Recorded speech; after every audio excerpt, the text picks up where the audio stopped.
Now we're ready to talk about the derivative. We said that the tangent line is a way to approximate the rate of change for a nonlinear function, but there are other applications that use this same idea, like velocity and acceleration in physics, profit when you're looking at business and economics, and growth rates when you're looking at biology application. In fact, this type of limit, where you're allowing the 2 points to come closer and closer together, happens so frequently that it earned its own name, and we call it the derivative. So those limits that we just calculated, they are called the derivative, and the process of finding those values was called differentiation. So the same limits that we just used, I have over here on the right, and I'm introducing a new notation.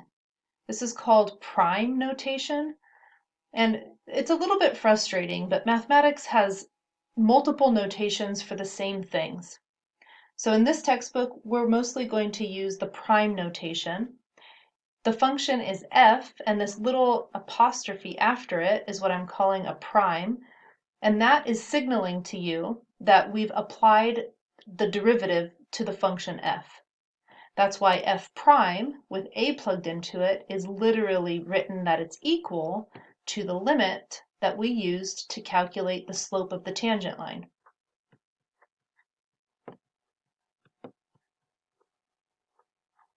The prime notation is only one of the type of derivative notations we have. There's another one that looks like df, dx.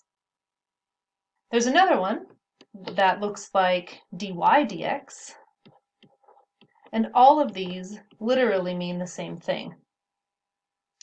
When we write this fraction type notation, it's telling you that the top variable is the name of the function, the bottom variable is the independent variable for that function.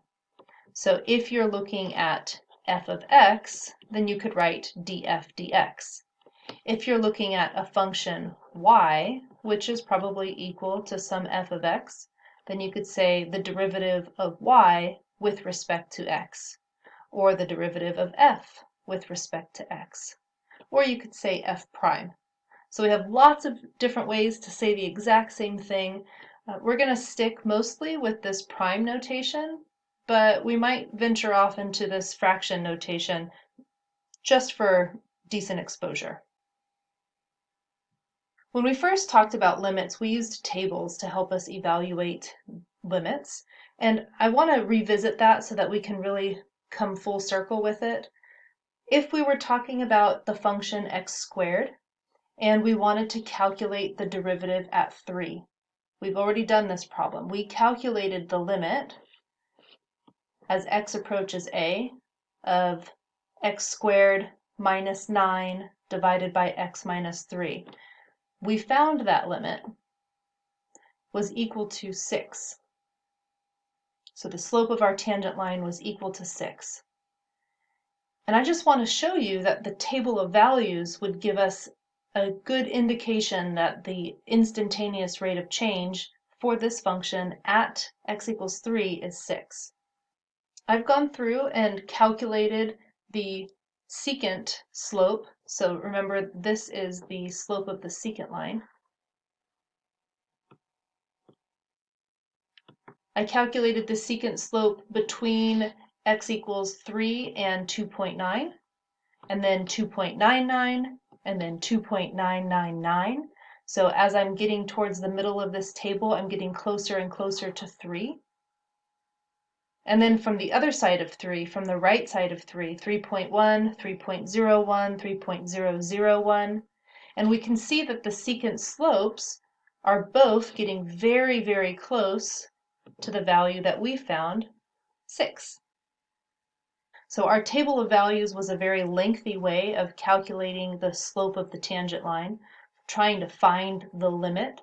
But now that we know how to do that using algebra, we don't have to make these tables. Let's do one more example here where we're actually finding the derivative. So notice that this problem is not asking us for the equation of a tangent line. It is asking us for the derivative, and I know that because I see this f prime at 2. This says calculate the derivative at x equals 2.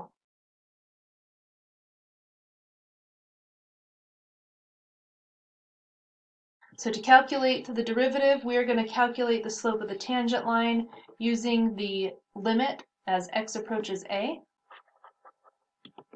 A is going to be 2 for this problem since we're calculating the slope of the tangent line at x equals 2.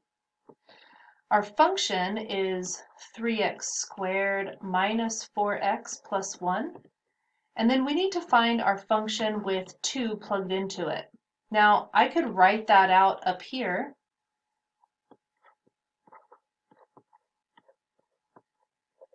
But I would recommend not writing it up there. Not yet.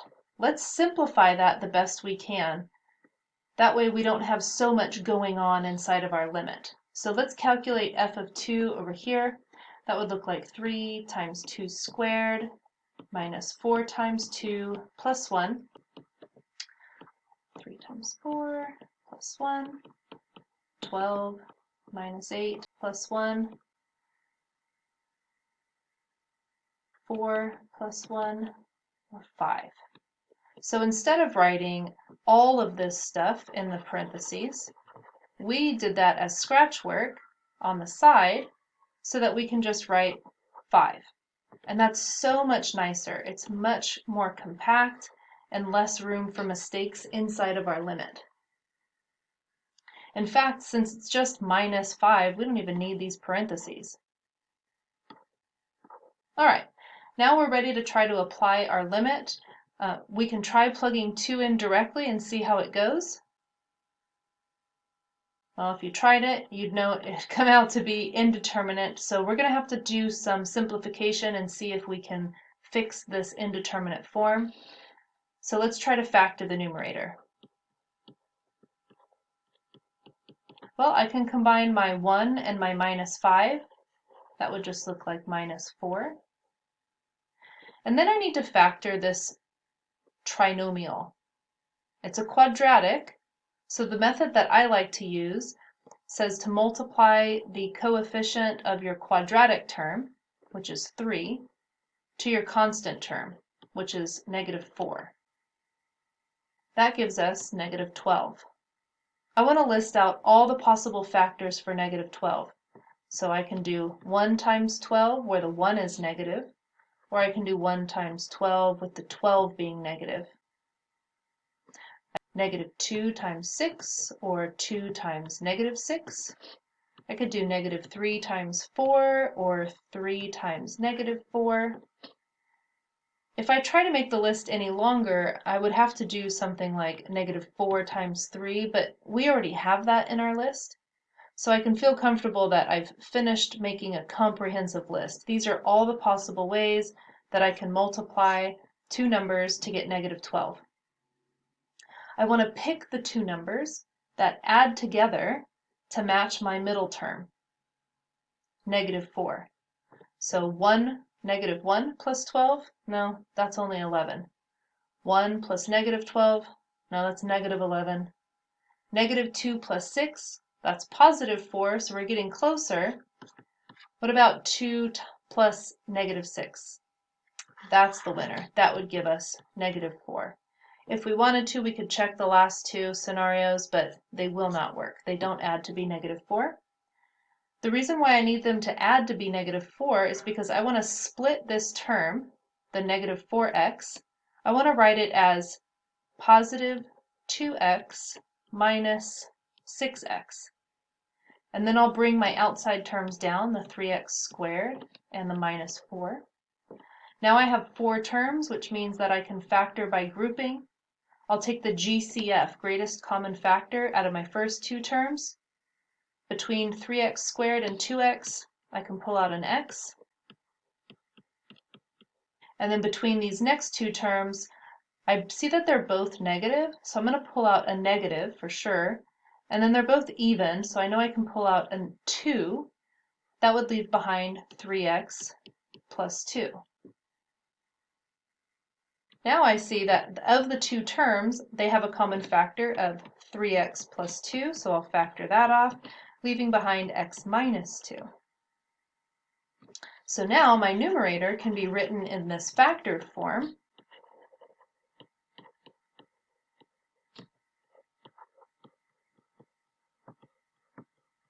which is great because one of those factors matches my denominator. I can divide them off, leaving behind 3x plus 2.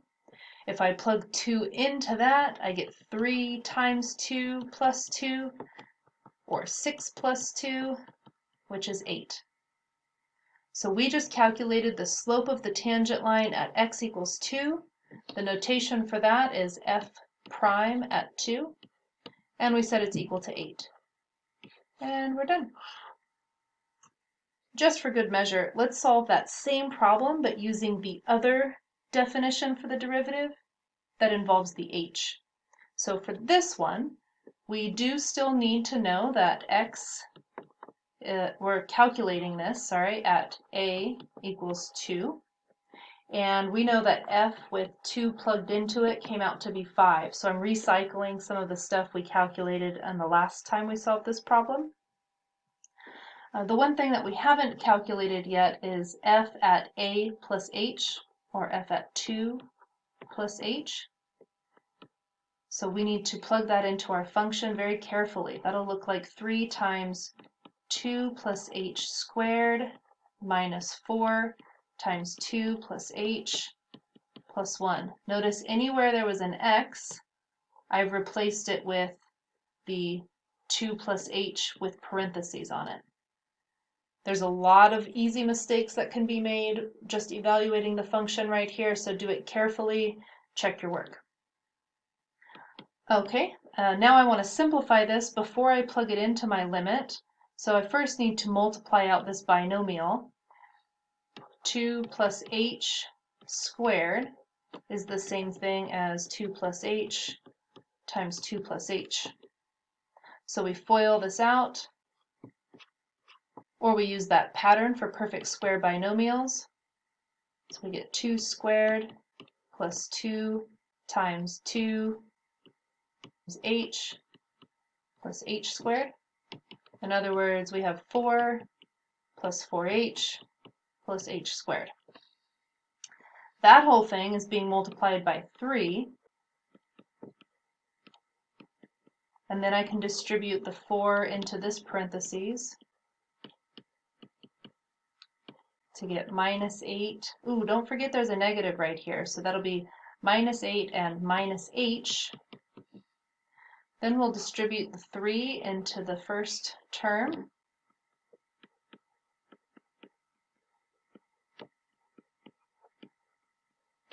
And now we're going to try and combine like terms.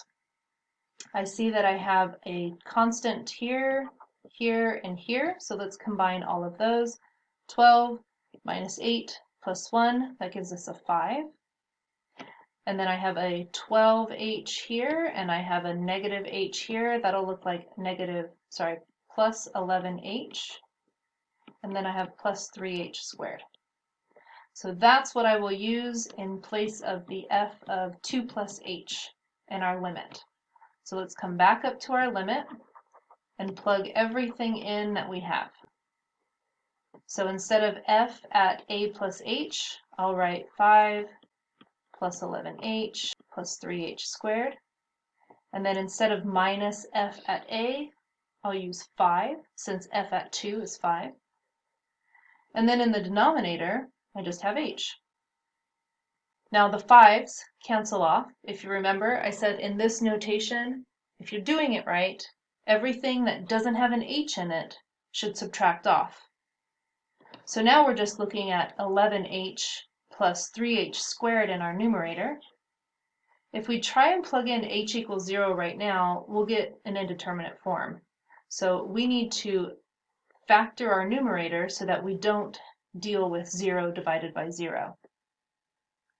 So I can factor out an h, leaving behind 11 plus 3h in the numerator.